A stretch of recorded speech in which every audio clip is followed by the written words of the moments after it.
Seneca, a Stoic philosopher, a statesman, and one of the most profound teachers of human life in the Roman Empire.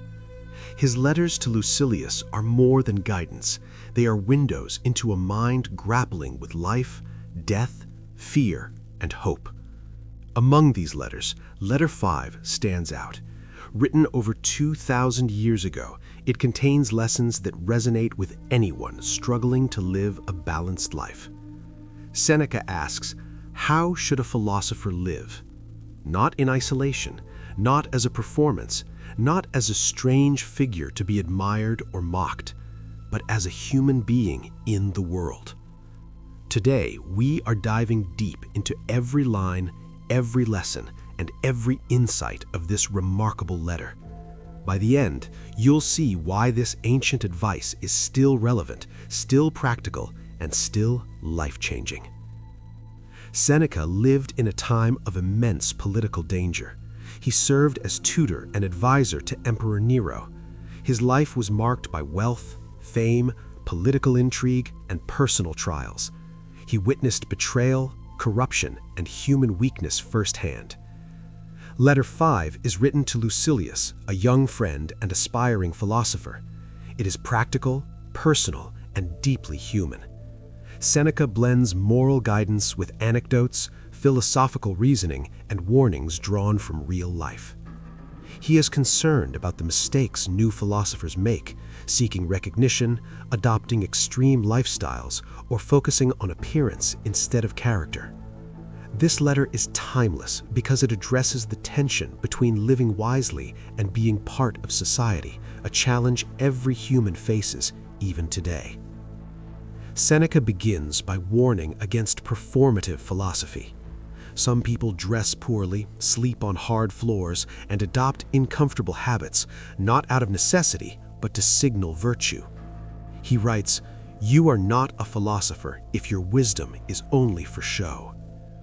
The philosopher's task is inward cultivation, not outward display. A person may appear humble, virtuous, or wise, but without internal transformation, these are empty gestures. Seneca emphasizes, philosophy must be genuine, not theatrical. Virtue is practical, not performative. A philosopher should act naturally, not artificially. Historical note: in Rome, young nobles often mimicked ascetics to appear virtuous. Seneca's guidance warns against the dangers of social posturing, a lesson still relevant in modern culture. Modern application. Today, many people showcase virtue or hardship online to gain approval or admiration.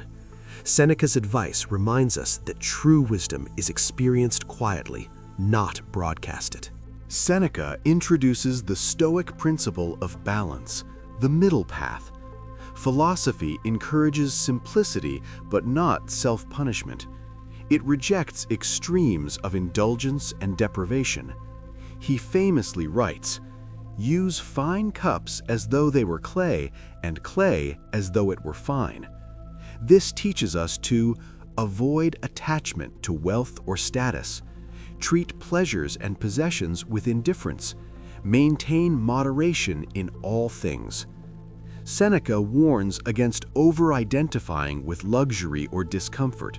Both extremes distract from virtue. Illustrative story: a young Roman noble sleeps on a hard floor to prove humility.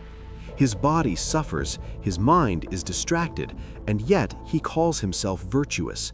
Seneca would argue, true virtue requires practical, balanced living, not performative suffering. Seneca emphasizes that philosophy is social. It is not a retreat into isolation. A philosopher should live among people, not apart. Philosophy is not only about self-perfection, but about helping others. Extreme asceticism that alienates others defeats philosophy itself.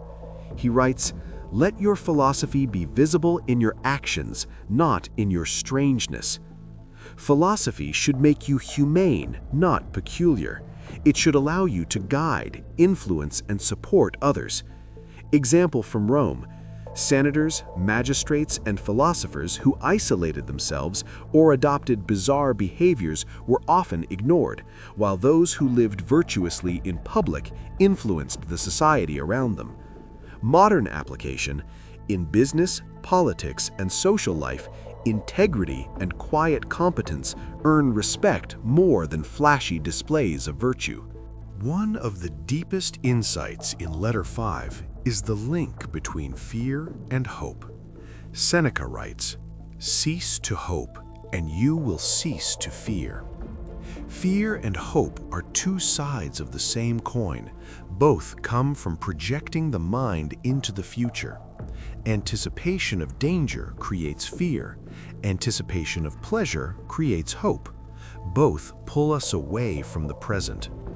Seneca argues that the freedom from fear and hope comes from rational acceptance of life's uncertainty.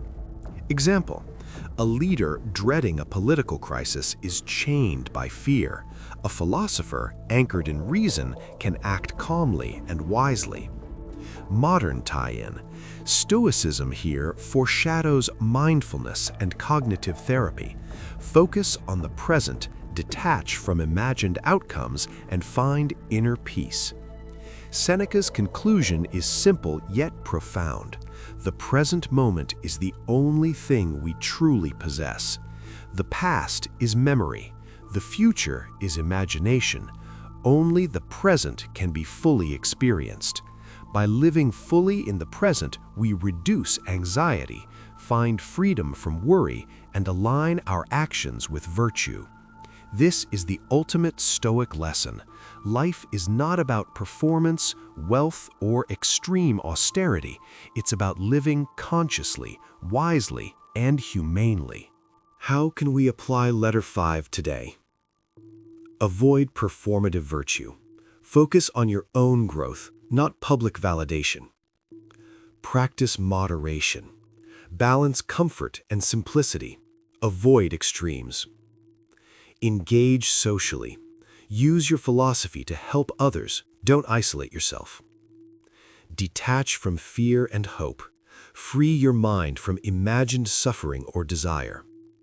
Live in the present. Focus on now, the only real moment. We see these principles echoed in modern psychology, leadership, and personal growth. Seneca's advice is timeless because it addresses human nature itself. Seneca Letter 5 is more than guidance. It is a manual for living. Philosophy is quiet, not flashy. Simplicity is balanced, not extreme. Virtue is lived, not performed. Fear and hope are chains, and presence is freedom. If you take one lesson today, let it be this: live consciously, live humbly, live wisely, and let philosophy guide every step. Stay tuned for the next letter, where Seneca explores generosity, friendship, and the responsibilities of the wise.